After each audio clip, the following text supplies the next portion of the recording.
everyone, I'm Brianna, you're in the lab, and Amber MacArthur is joining us today, and she's going to show us some web-based apps for creative people like you, today on the lab.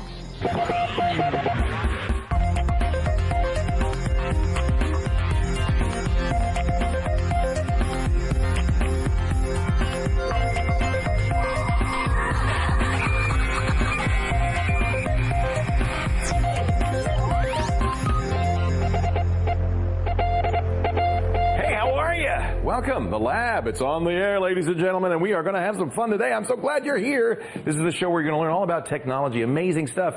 Brianna MacArthur, Amber MacArthur, Brianna MacArthur. I can't get it right. All these Scots people I'm working with. Brianna MacArthur. Yes. How are you today? I'm good. How are you? Amber's going to turn herself into a lizard. Oh. That should be fun. Yeah? Yeah. Did you ever see, was that V? Was that the name of the show where they were lizards inside the human heads?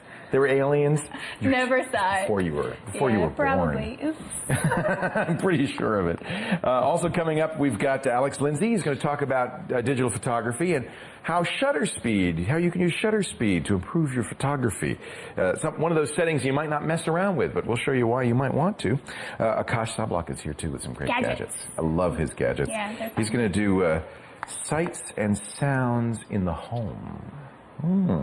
But the most important part of this show is you, our callers, and I know we've got some great ones lined up. Let's get our first caller on Okay, his name is David, and he's from Aurelia, Ontario. Well, thank you. You're welcome. Hello, David. Hello. How are you today? Not too bad. What about you? Oh, feeling great. Brand new day, brand new show, and we're going to have a great time answering your tough tech question. What is it? Okay, well, my mom's computer has been having some internet problems that we've traced back to the virus scan program on her computer. Oh, what a surprise. Because anytime she disables it, she's not having any problems anymore. That's a good, you know what, I think that people should listen to what you just said, David, because that's something that probably everybody using Windows should do from time to time. Is, if they're having problems, disable your security software or anything that's running in the background. If stuff is running, I don't like stuff running in the background. It slows your system down, and it can cause problems security-wise, and believe it or not, even though it's a security program, and it often can cause crashes and weird reliability issues because it's running at the same time as everything else is. So I'm glad to know that you had the good sense, David, to shut off your antivirus. Of course, now you got a problem because you don't have an antivirus. Yeah, so we were looking for a recommendation of another, like a different antivirus software. I'm going to tell you, the real truth here is that every security expert I know doesn't use an antivirus program. Why? You know why? They know what not to do. Yeah. And I say this a lot, the first line of defense is always you. And sometimes having an antivirus or security software kind of gives you this false sense of security. I can wander the net with impunity, and in fact you can't. And here's the reason. A virus will often spread around the world in 24 hours or less. It takes at least that long for any antivirus company to update their antivirus. So there is a window of opportunity during which you are not protected. So that's number one. The most virulent, worst viruses you're not going to be protected for because your antivirus doesn't know about them. Number two is if a Trojan or some bad guy gets on your system because you open an email attachment or you clicked a link in an email, the first thing these guys do is disable your antivirus. Often they block access to sites that you can look up, virus advice. I mean, they're on your system. They can tell the system what to do. So. Now, I am not saying don't have an antivirus. I'm just saying it's not the most important thing. The most important thing is changing your behavior. Yeah. And nowadays, the number one vector used to be email attachments, still very dangerous, but nowadays it's going to websites, and they may be mainstream websites, that have malware hidden behind the scenes that will trigger something, a hole in your operating system, and that can be a real problem. So that's why don't click email links, don't open attachments, don't download software from people you don't know, including file sharing sites, and be really, really careful about updating Windows as soon as possible, because whenever a Windows update comes out, that means there's a hole that a bad website can take advantage of. They just shut down, I just read this story today, a Russian website that was offering tools to infect mainstream sites. In fact, this is the really scary one.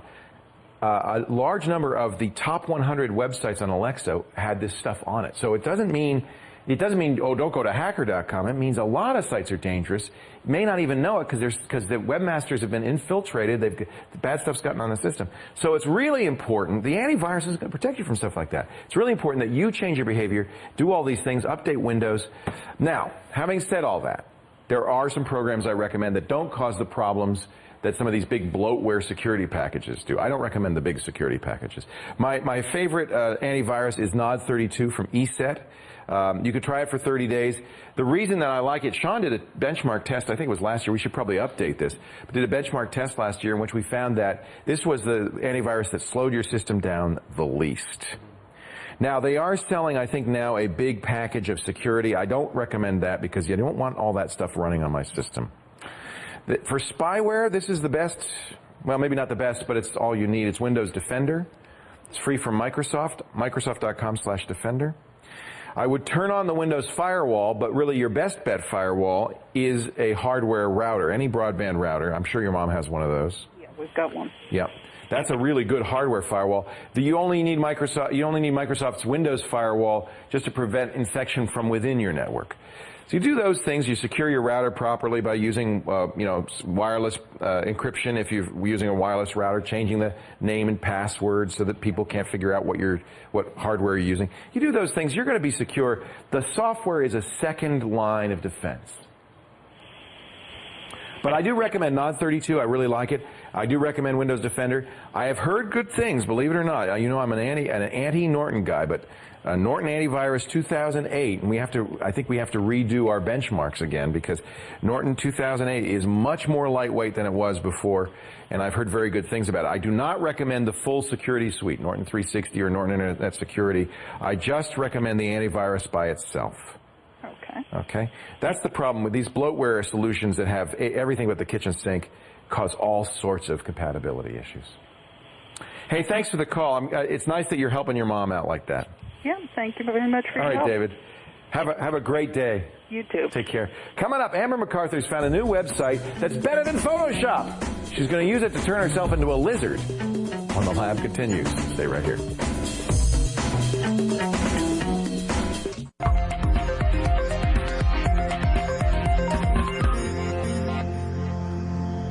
Welcome back to the lab. There she is, Amber MacArthur, ladies and gentlemen, our erstwhile co-host and now host of her own show, Command N, at commandn.tv, and a regular on Net at Night. That's the podcast she and I do every Wednesday, or Tuesday, I guess now, on the Twit Network. Hi, Amber. How are you? Good, Leo. How are you doing? All the way from Toronto via Skype and looking great.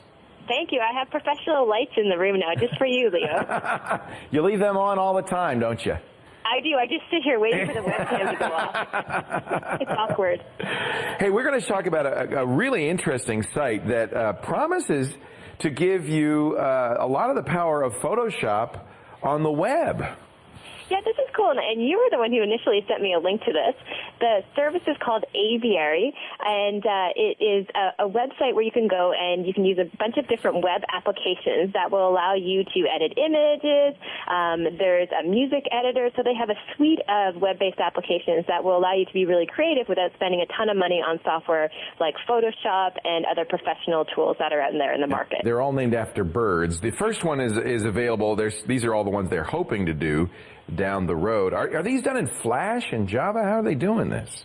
I think some of them are in Flash. Impressive. I know they have a Flash editor that they are using it's called Phoenix. Yeah. And that's one of their tools that they're really testing right now, and that is available for beta users. So the site is online, but you can only test a couple of their different applications right now. So they're just using a service where you just submit your email address, and then you get an invite, and then you can start to test out the platform. But they do have some great examples of what some of their software does. And the first video you sent me was a video of them taking Hillary Clinton and turning her into an alien. Yeah, that was something, wasn't it? It really was. It was a little creepy, actually. It was a little bit awkward, I think, but I don't know if you have that video there, but if you don't, we can... Shall I show it? I don't know if I have it, actually. Let me see if I can find it here. It was on YouTube, wasn't it? I think it was on YouTube. I think it might be on their site as well under the... Oh, really? Yeah. Like popular stuff. I think if you go to aviary.com. Yeah, I'm right here right now. And if you go to the blog categories by post. Okay. And if you go to, I think it's Phoenix, and if you scroll down that blog post, you'll see the video of Hillary Clinton. All right, let me see if I can find some Phoenix. There's a lot of this is on here, and now do you have to be a signed-in person to use this, or can you? Let's see. I'm trying to find the. Oh, look at this stuff. This is beautiful. Now, this is Phoenix is a still editor. Here's a kitten coming out of a kitty costume. That's cool. Turning marble into chocolate. Look at that. I know. They do some really gorgeous. beautiful work. This is stuff that even professional Photoshop people might find like Alex Lindsay might find a little bit challenging. Here is Hillary and Obama's love child. I don't know. Ooh, that's mixing the two of them together. Ooh, that's creepy. I'll show you the one. This is the Hillary video. And what they're using, this is the Aviary editor, which I have open over here. So what they're using is this editor, which really, in many ways, looks very much like Photoshop. They've got the history here. They've got layers. They've got layer blend modes. It's pretty impressive that they're able to do this. You see, they're starting to turn her into an alien using an alien skin texture. Didn't they do that to you too? Pardon? Didn't they do that to you too? Yes, they did, Leo, and I'm a little disappointed with the Aviary people because I emailed them because I had submitted my name to be added to their beta list of users, and it was taking a while, so I finally emailed the founders and I said, hey, I want to test this out in the lab with Leo Laporte. Could you maybe speed the process up a little bit?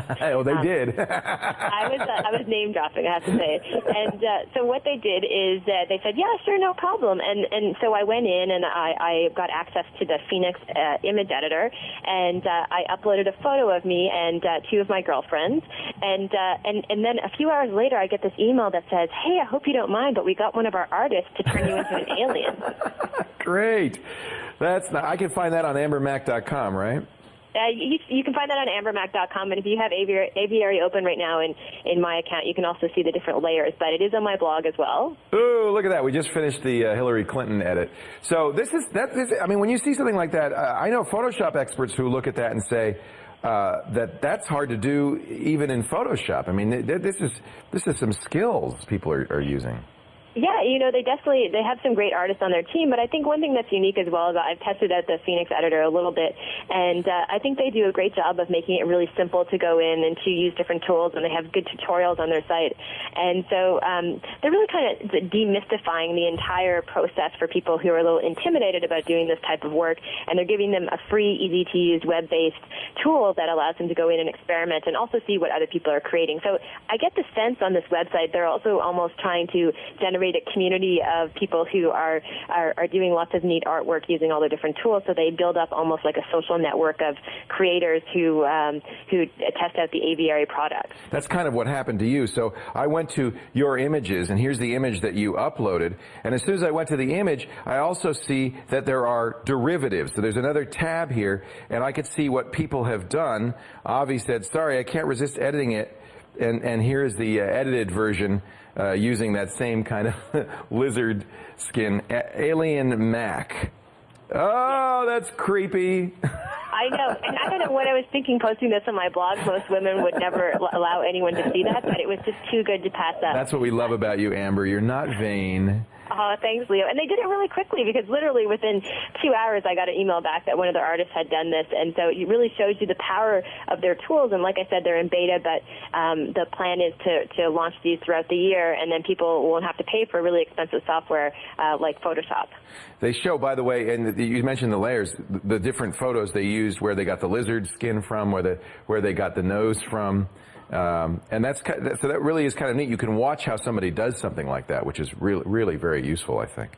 Yeah, and I think most people, like you said, they can't really do this type of work on their own, but if they're inspired by an easy-to-use tutorial or, an example like this, then they'll start to experiment a little bit. Oh, yeah. And I think they're definitely trying to hit a more kind of consumer-based market. I'm giving this 5 eggs. 5 eggs. Thanks, Leo. I really appreciate it. Because you can rate it as well, so that's very cool. And even open it again in Phoenix to make some modifications if you'd like. a.viary.com. It's in beta as we talk. It may still be in beta. I have a feeling this is very early stages for this by the time you see this show, but you can apply for an invitation. And I'm very curious to see what they do with the other tools. It's pretty impressive what they've been able to do with the Phoenix. I know, it's amazing. So just drop your email address in on their website, and then eventually you'll be sent an invite, and hopefully they won't make you look like an alien.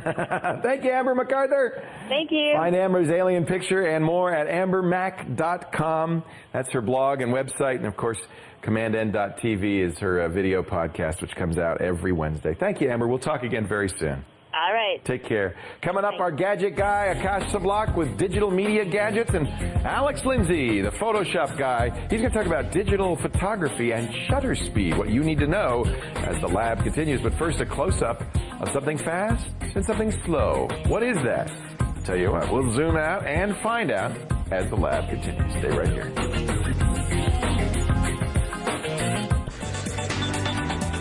Welcome back to the lab. Before the break, we showed you this picture, close-up of something around the lab. It's the fast-slow button, part of the overall Checkmate CM130 decibel meter.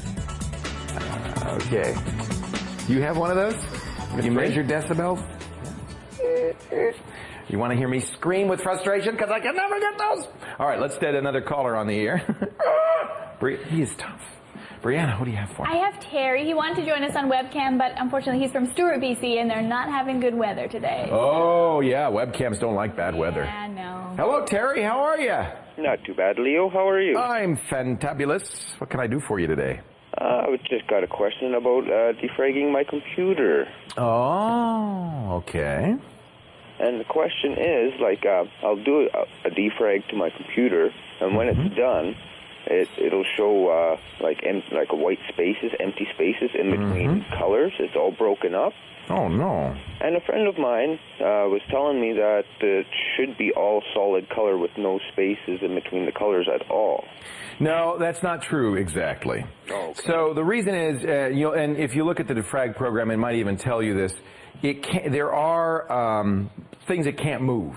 Okay. So, ideally, what defragmenting is optimizing the disk so that all parts of a file are contiguous on the disk, and you kind of move everything up to the front so the slack space is, all the empty stuff is at the end. It does what it can, but some stuff it can't move. So the white spaces you see in the middle there are just areas that are unoccupied because it can't move everything up. Usually it's the swap file. It can't move up to occupy it. Oh. So it's completely normal. Okay, so that doesn't It's as much as one would say, I would really like it if my disk were all just perfectly defragged. It isn't going to be that way ever. No, okay. Because some stuff can't be moved because Windows is running. If you had a defrag that would run off of a boot disk, I guess it could do that. Maybe not desirable. Let me tell you a little secret about defragging. I don't do it. I think defragging is one of those voodoo things that people get all excited about. People want, computers don't work that well. They work pretty well considering how complicated they are, but there's problems. And people want a pill. It's just like when you go to the doctor and the doctor says, well, you're sick. You want a pill. People want a pill for their computer. They want some magic bullet that they can run and everything's going to be better. People often look for registry cleaners, defraggers, disk scanners, hoping that everything's going to get better. And I'll be honest with you, most of the time all you're doing is wasting money, time, and sometimes even wearing the computer out. If you optimize your disk every day, you're exercising it more than you ought to. Especially once we start moving to solid-state disks, you really won't want to do this kind of optimization. That actually will burn the disk out. So let's all get used to not optimizing as much. I personally only optimize if I think there's a problem. Most of the time on modern operating systems, there's not. Windows NTFS, Macintosh's HFS Plus, both take steps to avoid fragmentation, having files get spread out on your hard drive. If you really feel like I got to do it every few months. You don't need to do it more than that. And don't worry so much if it doesn't get everything just so. It isn't going to help you that much. The only time I think defragging is important is for people who are editing video or other large files and they're importing that video. You need what you'd like is a large space that you could just write sequentially to.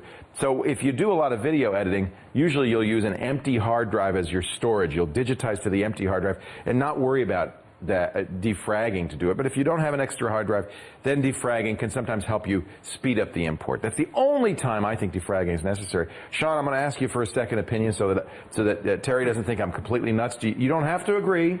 Are you a defragger? I am not a defragger. We actually did a test back in the old Call for Help days where we did a defrag on a system and it showed no performance boost whatsoever on the system we have. Right. Now, the experts that I've heard from say that the only time you need to defrag besides when you need to use contiguous files like in video editing is when you're actually running out of room on your hard drive. And that's when you can actually get more performance boost because there's less spots on your drive left to put things into. Ironically, that's when defrag works the worst because you don't have a lot of space on it. Right. So what you really want to do in that case is just start pulling things off the hard drive. And then defrag afterwards. And then defrag. But, you know, once the files are gone, you probably don't need to as much anymore. I'm not a big defrag guy. I never have been. Even now, and nowadays it's even less important because of advanced filing systems. And I got to really underscore this. You really don't want to defrag these new solid state drives. If you start, we're going to start seeing those over the next year. You'll burn it out. Don't do it. It's gone. And that's the problem. You know, even with a spinning disk drive, you're really working it. Those defrag, and I see people defrag every day, and I'm thinking, oh, you know, which is more important to you? Everything be just right, or your drive doesn't fail? To me, I'd rather have a drive that's reliable. Terry, I hope that helps. I thank you. Stay dry in there. I know the weather's bad. Take care of yourself, and come back soon, okay? All right, let's take a little break in a second. Akash Sablak is setting up. I hear the gadgets going in the background. But before we do that, Ryan Ewell's got a free file today, a Ewell's Jewel. I do, and this one I'm really excited about. I just found it the other day. It's for Windows and Mac. It's the Lego Digital Designer. Oh. And it's actually Digital Designer 2, but it's just Digital Designer. Is it from Lego? Version. It's from Lego. Neat. So it is their vehicle to get you to buy things. Oh, I don't care. But the cool thing is you build in 3D space. So I'm just going to choose some blocks here. I bring them in, and you can rotate them, you can flip them around, you can place them in. It's an endless set of Lego bricks. And you can like start placing them on top, things like that. And there's like all the different shapes and sizes. They're all Does it real. have like the special stuff like the wheels? And well, here's some wheels right here. So we got some wheels. You never have enough wheels. You notice that with Lego? And so what I'm going to do is I'm just going to load up one here that's not looking so bad. So is this something you did, or is this something that came with it? This is something that came with it. So this is an example here, and you can move the camera around if you want here. So we'll just move the camera around. And do they have a way to like print it out so that you could then build it?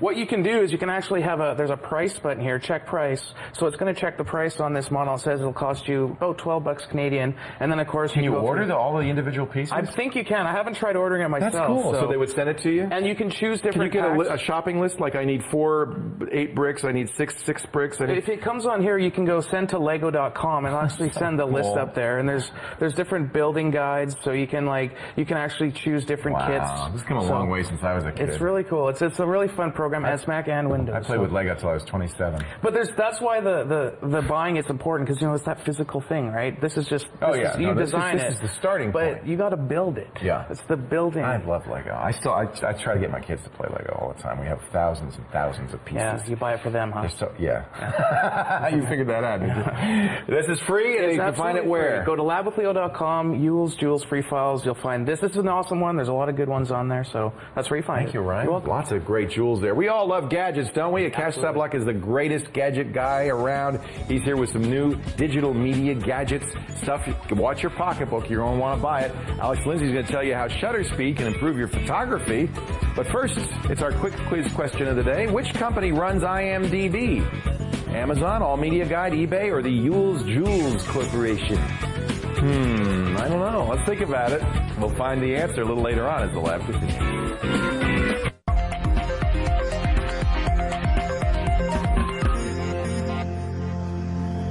Alex Lindsay is here. He is with the Pixel Corps, of course, the founder of the pixelcorps.com, but also a host of a podcast called This Week in Photography. And we thought we'd talk a little bit about digital photography. We've talked in the past about ISO and aperture. Let's talk about shutter speed. Well, shutter speed is the third leg of the stool. So there's, when you control the exposure, You're either That's how much light that's getting into your camera. Exactly. There's three main ways to do that. There's your ISO, which we've talked about. That's your the aperture. sensitivity to light. Exactly. Aperture, the aperture is how wide the opening is. Yeah. And shutter is how quickly we hold that shutter open. So the longer you hold it open, the more light comes in. Exactly. All right. And so if you hold it open, if you go from 1/250th of a second to 1/500th of a second, you have half as much light as you had before. Right. So most of the time, we think of using shutter speed only as a way to make sure that we get the aperture that we want or the ISO that we want. A lot of people don't think of shutter as a creative outlet. So the rule of thumb is basically make sure your shutter speed is about the same number as your focal length. Otherwise, you can't hold it steady. Exactly. It's hard to hold steady. That's what most people know about shutter speed. Right. A lot of times, right. you know. So if you're shooting at 105 millimeters, have a 1/150th of a second. Now, let me ask you something. We talk about the multipliers in digital cameras. Right. We still don't care about that, or you still do that. You still think it. So and this is all a rule of thumb. The thing to realize is if you're a really steady, you'll learn that I can hold it at 1/30th and I can get a shot. Exactly. Yeah. Exactly. So I can. Or I'm really shaky. I better go to 1/250th. I need a tripod. I know some people who can. Yeah. I've seen people who can do it as long as 1/15th of a second. Really? I've never really seen anything. To hold your breath, hold it against your body. There's some photographers that'll say, "Oh, I can hold it for 2 seconds," and I don't. No. So now the thing though is that when you start playing with your shutter speed, you can have a lot of fun with it because remember when you open this up, it's capturing whatever happens in that time frame. So if you capture, give us some examples. Here's a picture of a picture. Now this is one that I shot in Tanzania. Now he looks, it's an odd looking photo because it looks like he's just kind of suspended. You froze him. I froze him. The shutter speed is 1/250th or 1/500th? It's 1/2000th of a second. 2,000th. He can't, there's no motion at all. And I'm going 80 miles an hour. Oh, you would never know that. And he is, and he's just pedaling along. Right. And it's a completely frozen thing because that's a very short shutter speed. Right. You know, so that's going to grab only 1/2000th of a second. Now, if I let that open, and this is actually in This Week in Photography, we actually we have a TWIP photo Flickr group. And so we ask people to do motion. Right. So to try to capture motion. And what almost everybody does when you want to try to capture motion is you open up that exposure for a little longer. And so this is, I don't know exactly. This has two benefits because it's a dim picture. Right. There's a fire, the guy's playing with fire, so there's not a lot of light anyway. Right. So he lets more light in, and he gets whatever, a couple of seconds of, and it's painting with fire. It's exactly. very cool. And the key is, remember, now you're going to start using your aperture. So for instance, if you want to do this during the day, I mean, if you want to see someone moving and everything still, what you would do then is close your aperture down. So you let less light in through the aperture, close the ISO down, so to make it very insensitive to light, and then leave the exposure open. Because you can, here's another creative outlet here, and it might take a second. It's not loading here. Hold on. Now here's one where you can see people just starting to move. So the street's during the day. still because you can it's see not moving. A car went by, and you can see the smear of that car, flying by. Here's one of of the London Eye that's just held open for just a little while. That's a Ferris wheel, but it's moving, so everything else is still, but the eye is moving. And so you can, and we had someone actually do they left it on for 30 seconds and took one of those super balls, blowing super balls, and threw it. And so you can get a lot of. So there's a lot of things that you can do when you start to play with this. This is a longer exposure of water, and it starts to turn into this kind of silky kind of look, but just because you've opened that up. But this is an exact example of what we were talking about before. You slow down the ISO. You may use the lowest ISO setting you have. You close your aperture down. That's a beautiful picture. And now you're going to get the winner of this one here was let's see, I have it here, is actually this one. Ooh. And this one is I think it's about an 8-second exposure. And what he did here is he put it on a railing and walked at the same speed as the person in front of him. Oh, it's one of those escalator conveyor belts at the airport. Yeah, and so what happened is that you get this incredible everything smearing except for him and the person in front of them. So that's remarkable. Very, very interesting effect. So these are the kind of things, and all you have to do is go out and start playing with your camera. If you want to get good exposures at the beginning, what you can do is once again you have it's sometimes T, it's shutter, but you say shutter priority. So it will adjust the aperture automatically. You just change the shutter to what you're looking for. When you get started, you don't want to go all manual. You just want to play with the shutter.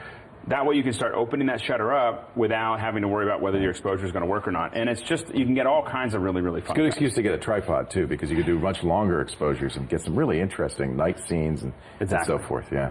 Very cool. More information on our website, labwithleo.com, and look at your camera manual and start playing with those settings. Even point and shoots often will allow you to change the shutter speed. Almost any camera that you buy that's more than $150 now will do this. It's kind of neat. I mean, we're really seeing, I bet you in this competition, a lot of people were using point and shoots to get their images. How do people get involved in that? That looks like fun. This is, it's on Flickr. There's a Flickr group called TWIP Photo. Okay. So a TWIP Photo is TWIP, This Week in Photography. This Week in Photography. You can find that on iTunes, or just go to twipphoto.com. Which is our blog, and there's a direct link from there to the Flickr group, and you can join the Flickr group. The Flickr group's growing by about 100 people a day. That's fun. That's so really fun. we're really having a great time. Alex Lindsay, he's the founder of PixelCore, creates a bunch of great podcasts, including this new one, This Week in Photography. Thank you, Alex. Really appreciate it. Thank you. And, of course, pixelcore.tv is where you'll find them. Now, coming up, our gadget guy, Akash, with some really cool stuff. He always brings in the best toys. As the lab continues, you stay right here. Oh, before we go, one more chance to take our quiz question. Who owns the IMDb?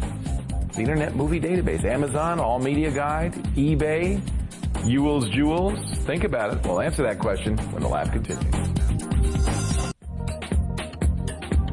Welcome back to the lab. Before the break, we asked you which company runs IMDb. I love that site. It's so useful. I think it must be All Media Guide. Amazon owns IMDb? I had no idea. It was originally kind of just a user-contributed information database, and it's good to see that somebody is going to keep it running, because I use it all the time. You say, who was that actor in that movie, or what other movies has she made? And you can find it right away on imdb.com. Now, let's get another caller on the air. Who do you have for us, Brianna? I have Josh. He's from London, Ontario. Hello, Josh. How are you? Hi, Leo. I'm doing great. Hi, everybody. Hello. Everybody says hello. What can we do for you today? I work in the comic book industry and the graphic design industry. Oh, how cool. Because of that, I have an enormous amount of fonts on my computer. Oh, where do you get your fonts? I've got to find out. There's a couple of them. You can look at comicraft.com. Comicraft.com, okay. .com as well. And where's the other one? Blambot. Blambot. I like that. Is Comicraft 2 C's? I believe so. I'm going to look for it, because I love comic book fonts. I think they're so much fun. You know, they look hand-lettered. Do people still hand-letter in comic books anymore? Quite a lot of them do, and now with the advent of computer lettering and that, what we do is we start off with hand lettering, scan it all in, and then reset it up through Font Lab or whatever to go through and just take a little bit of the work out of it. So you actually create a new font based on the hand-lettered fonts that your artists are doing? Exactly. Wow, that's really neat. Well, I'm no good at fonts or hand lettering, so I'm going to have to use real fonts. My handwriting's atrocious. Me too. Well, what do you do in the comic books? I know there's inkers and there's colorers, and what stage of the comic book creation are you involved in? I started off as a writer, and then through necessity took up lettering. Right. And now actually I work for an editor for a company called Zeros to Heroes based in Vancouver. I see the book right behind you, Zeros to Heroes. Very cool. Well, what can I do for you today? It looks like you're working in Photoshop, I see. Actually, no, that's Adobe Illustrator. Illustrator. All right, it's kind of hard to tell. Yeah, okay. I can do it as export as an EPS to allow me to send it over to match with the Photoshop files for the coloring and that. That makes sense. Yeah, you would have to have an EPS, wouldn't you? Yeah. Yeah. Well, what can I do for you? I have, I was trying out a couple of programs for font management, and I really liked Font Explorer X in that I could categorize all my fonts and turn them on and off. Mm-hmm. So if they have specific lettering or sound effects, etc. Yes. But the problem is, and I've noticed on their board people are having it as well, when I try and export using my Adobe Distiller, it crashes and won't let me export to a PDF. I can still export it through InDesign by using their built-in PDF exporter. Right. But anytime I try and export using a distiller, it shuts down the distiller for regardless of what program I'm trying to use. Well, I tried reinstalling it a bunch of times, and I even emailed Linotype. Yeah, who makes Font Explorer X, yeah. They don't have a fix for it. So what I'm trying to do is find another program that'll help me organize my fonts a little bit better. I'll tell you, this is the program, especially since it's free, and it comes from Linotype, which is one of the great font foundries of all, if not the greatest. So I'm kind of shocked that you're having trouble with it. Are you do this on a Mac or Windows? Windows. Okay. I am not an expert on font management. I could tell you some of the programs Mac users use. I'm not sure what the most popular ones are on Windows, and I don't know if anything that would compete with that Linotype program. I do know some programs like Printer's Apprentice, but at least you could download it and try it before you buy it. But it's nothing of that kind of quality. I mean, the Linotype program is a very heavy-duty program. Is your main issue grouping fonts and uninstalling them when you don't need them, that kind of thing? Well, what it is that everything seems to work fine, and all the fonts, everything goes back to normal when I uninstall it. The problem I get is I get an error message saying stack and then font courier, and then it says flushing rest of job, and then PostScript error, no PDF file produced. You got me. I have no idea what to do about that. I wish I could be more help. That's kind of a specialized area, and I'm just not I'm not up on it. Fonts, it's interesting what's happened with fonts. I mean, they used to be just bitmaps that you'd put up on the screen, but in order to scale, as you do, in order to make it look good at any size, in order to have more control over it, now with TrueType fonts and Adobe's type fonts, they're really little programs. And so as a result, you can get weird crashes like this. You might try reinstalling the font that's causing the problem. Are you you're not using Courier, though, I would imagine. No, I don't. It's just Courier, as far as I know. It's a pretty standard system font. Yeah, it might have gotten corrupted, and that might be causing the problem. Are others having the same trouble with Font Explorer, or is it just you? Different posts on the official Linux site. So it is other people as well. Same issue. Yeah, I don't know what to say. You're in touch with Linotype. That's great. I would maybe contact Adobe as well, because it's problems with PDF and their file format and their programs. But I'm afraid I have no idea. That's a tough one.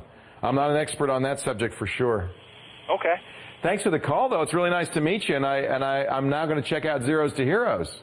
Perfect. Very cool. Have a great day now. You too. All right, take care. Bye-bye. Time for a Sean Shiny before we move on to a Cash's Shinies. Actually, I might have It's a battle of the Shinies. You have a tip? I might have a tip for the font management. Good. I had no idea. So my wife does graphic design, and she actually uses font management software. She uses something called Suitcase from Extensis. Yeah, now Suitcase for years was a Mac product, so that's available on Windows as well? I just double-checked. It looks like it is available for Windows as well. A great product. Maybe check that out. You can try before you buy, I believe, with that as well. EXTENSIS.com. Okay, that's good. That's a good tip. Yeah, I used Suitcase on the Mac for many years.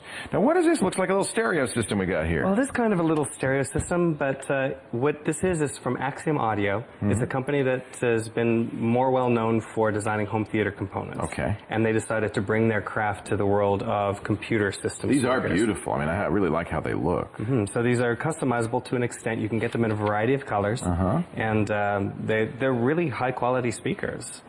And they're small, but is there a subwoofer, or is it? There is a subwoofer, in fact. Well, we're hiding it. We are hiding it. There it is, where a subwoofer belongs. I was going to surprise you with this down the road, but now let's just hook it up right now. So we'll hook this all together. And we've got this hooked up to your Nano, your iPod. Got it hooked up to my Nano. But is that what it's designed for? Well, you could hook it up to your Nano, but the goal is really to hook it up to your computer? To your computer. And this is the amplifier. This is the amplifier. Now, this is one of the problems with amplifier. This. It is pretty huge. Yeah. So what you're expecting when you're putting something like this onto your desktop is a tiny little volume control or a tiny little module. And this is what you're going to get on your desktop. This is a pretty big honking module right here. Right. So you'll be tempted to hide it away underneath the desk, but then you lose your volume control. Right. Which is there. Right.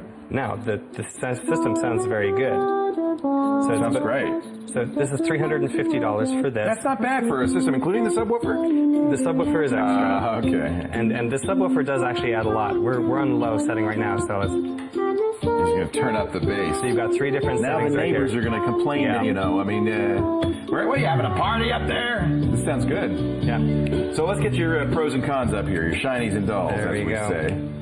Okay, well, there you go. That home theater heritage really helps out a lot in making these sound really awesome. Very good, yeah. And they do have different colors, different prices for the different colors. So if you get a proper wood finish, it's about $550 for the setup. So I mean, this is not cheap. and that's going to go into the negative side. But the one thing that I didn't mention there was the subwoofer doesn't require extra power when you get this particular model. Oh, it's taken from, well, no wonder, it's taken from this gigantic brick here. Yeah. And the unfortunate part is just how big that brick is. And the whole system is really pricey, so it's not something you're just going to do lightly.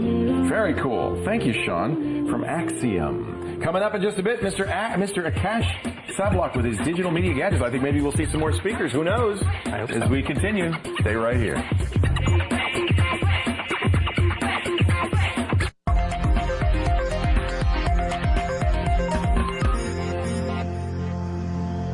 Well, Akash Sablock is back with some great stuff as usual. Looks like some interesting digital server stuff. Yes. Akash, welcome back. What do you got here? Well, I've got a couple of neat things. We'll start off with that. That's the Sharp Plasma Air Purifier. That's the KC100. Wow. It's a new line by Sharp, and you know, especially now in the homes, it's people are very sensitive with allergies, and especially if, you know, I've got a baby at home, so we have a purifier in his room. Sure, yeah. And what this one does is it gives a shower of positive and negative ions, and collects the dust from the air and brings it into the filter. There's a HEPA filter in there, which is good for about 2 or 3 years, and then there's also a washable filter for larger particles. Okay. And on top of that, it's a humidifier built in. So it's that's actually nice. Yeah, so it's 3 items in one. It's about $550. But the coolest thing is it's so quiet. It's running right now. No, it's not. No, it's not. But it is very quiet. That's neat. Yeah, so you don't have this. You don't want, especially in the baby's room, you don't want to keep the baby up with the humidity. Yeah, exactly. But it's nice to keep the humidity up, especially during the winter months when it gets so dry. Yeah. And certainly keep the clean dust stuff. I don't know about the ion positive and negative. I always thought that was a little bit of snake oil. But well, you know, there's mixed reviews about that, but the purifier part of it and the humidifier part of it is great, and it's automatic, so you can set it to what level you want. That's nice. So I kept it at 50%, and it automatically keeps it. So if it drops, it'll go. It'll turn on. It turns on. Oh, that's really cool. It's all automatic. All right, that's from Sharp. That's from Sharp, yeah. And it's Energy Star, which means it's a low energy. In standby mode, it's only 0.3 watts. That's important. Yeah, you uses don't very want little power. Using up all your electricity. What else you got? Okay, this is the Cavalry by this is a Hurricane by Cavalry by Allurtech. Okay. This is a 1 terabyte storage drive. Really, in this drive? That's 1 it's so terabyte. small. Yeah. A terabyte? Yeah. Wow. And that's USB 2.0, plug and play. Very good. 480 megabits per second transfer speed. Very That's fast. great. And how much? This one's 229 for a terabyte. I know. I can't believe it. That's remarkable. That's a lot. That's like 1,000 gigabytes of storage in that. They must be laptop drives in here, because I don't think anybody makes a terabyte drive yet. So there must be 2 drives or something. I don't know. Let's open it up and find out. Boom. I can't believe that's the smallest terabyte I've ever seen. And that's of course, these days, very important, it looks good on your desk, right? Yeah, you don't mind having it there. It's quiet too, I imagine. I mean, that's nowadays really important when you're buying these external drives. They can be really loud. You want to make sure you get a quiet one. Loud and space. I mean, look at the footprint on that. Really good. Now, what's this? This is from Samsung? This is a Samsung. This is a new True Direct. It's a DVD burner with light scribe built in, so you know you can etch the logos on top. Very fast, very convenient. Convenient in the sense that you can hook up your video source directly to it. You don't need a computer. You don't need a computer. So you just hook up the TV to it, and you can burn right away. Yeah. If you have like a streaming, say you have a VHS or even an older camcorder, analog camcorder, you'll do 1 hour of streaming in 1 hour and 5 minutes. It'll burn the DVD for you. That's great. So if you have a bunch of VHS tapes, you could just burn them all to DVD. Directly. Get rid of all those tapes. Yeah, it'll make the menus and everything like that. That's really neat. Pretty economical, $139. Very good deal. But the cool thing is, if you have a hard disk camcorder, which a lot of the new camcorders are, you'll do 1 hour video in half an hour. Take it right off of there. In half an hour. Oh, that's neat. You know, and then it's on DVD? On DVD, and then flip the disc over and burn your label on it. It'll do a DVD plus or a minus R regular DVD in about at 20 times speed. Wow, that's very good. And very affordable. Dual layer as well. Dual layer will do about 16 times speed. Very good. Yeah. That is from Samsung. Samsung, the True Direct. What is this? This is a true media device. This is the La Cinema Premiere. Now you can't. Now come on, it's too small to be doing anything but a hard. Well, wait a minute. Look what's on the back. Exactly. What is this? This comes in a 500, a 700, and a 1 terabyte. Okay. Now this is designed specifically for media. You could use it as a backup drive. So it has outputs for your TV set, including component. It's 1080i. Okay. So what you can do is you hook this up to your computer. You can, have all your DVDs, all your movies, all your pictures, everything onto here. Copy them over. Yeah. Take this to your TV. Oh, that's neat. And you hook it up. Hook it up. Comes with a remote. So you've got the full remote to show. So you don't have to stand up to do it. Oh, no, you don't. Really nice. You don't even need the computer. Now, does it have an interface, on-screen interface? Yes, it does. Full menus on screen, everything you can do on it. What it will, like, you can hook it up to your computer and then have it through your TV, so you can leave your computer off. What I do it for is I load onto here and then bring it into the TV room. Bring it into the TV room, or if I'm traveling. I just take it with you. I take it with me. So it's pretty small and light. You go into a hotel room. A lot of them have the inputs, the regular inputs on the TV. So you're not carrying 40 movies with you, especially if you're going away for a little while. So it's got optical out. It's got component. It doesn't have HDMI. No, it's 1080i. There. Yeah. But hey, that's pretty cool. And it will upscale to 1080i. So yeah, looks good. I'm sure. Yeah. A little expensive. How much? This is about $300. A little expensive. Now, it's $300 for the 500 gig, right? They're getting cheaper and cheaper. That's pretty amazing. Yeah, the price of memory's dropped. And what is that over there? It says HDTV on it. Yeah, this is the Elgato ITV. Oh, I love their stuff. This is the home run. Okay. Now, this is a really cool device, and what it allows you to do is hook this device up to your network, so your Ethernet network at home. Has two built-in tuners. You can have two inputs. Okay. So you've got your satellite and maybe your cable feed. Okay. Hook it up to your network, and all the Macs in your house or on your network, you can watch video. Really? Yeah. Wow. High def video? High def video. Wow. So it's using Wi-Fi to send that around? Wow. Yeah. And so impressive. if you have two Macs, you can watch, each one of you can watch a different channel. Different channel. Or picture in picture. That's very impressive. So one setup is about $200. Okay. One setup, you put it into your system, and that's it, and it'll run through it. That's called the home run. The home run with ITV 3.0. But it's Mac only. Mac only. Okay. Yeah. Great system. What else do you got? This This is really cool looking. Bang & Olufsen. Of course, should have known. We were talking about speaker, Sean. I got a speaker. Makes the best looking stuff out there, I'll tell you. Look at that. This is the Bang & Olufsen BioSound 3. Okay. Completely portable unit. Yes, it comes with an AC adapter. It's got a handle on it. It's got a handle. So if you want to carry it. That's funny. And the cool thing with the handle, it comes with a bracket that you mount on the wall. So when you got it at home, you just hang it. Okay. Love it. Completely portable. Now, there's just one though. It's not stereo. No, it's a mono speaker. Mono speaker, right? But it is for traveling. So if you turn on the antenna, oh, will come look up. at that! Aren't they great? Look at that. I know, and it's protected. And so you can see it lit up on the front too, so that you can see the stuff lights up on the front. Yeah, it's got a hidden LCD display. It's hidden, yeah. Hidden LED display, a red LED. Yeah. Of course, Bang & Olufsen, nice clean look, beautiful, beautiful sound. Now let me have that. I want that. Here. How heavy is this? It's not heavy at all. No. And so you would use this, you should hook this up to an iPod or to your radio. Oh, it has a radio on it. It has a radio built in. Sounds really good. And we're isn't that cool? You can see the lights are in there. Look at that. Look at that. SD card cell slot too. How much is that? This is $850. Okay, just a few seconds left. What's the last item you have? The last item is getting all these things, hooking them up and everything. What if you just want to sit and relax? That's what I want to do. This is a stress eraser from the Sharper Image. Okay. Okay, very simple device. All you have to do is, once you get it started up. This little biofeedback thing, you put your thumb in there? You put your thumb in. Cool. 15 minutes a day. It regulates your breathing. Akash Sablok and NowYouKnow.net. NowYouKnow.net. Thank you for joining us. Thank you. I really appreciate it. Always has the fun stuff. I'll just be borrowing this. We'll be back with a final word right after this. Stay right here. This is beautiful.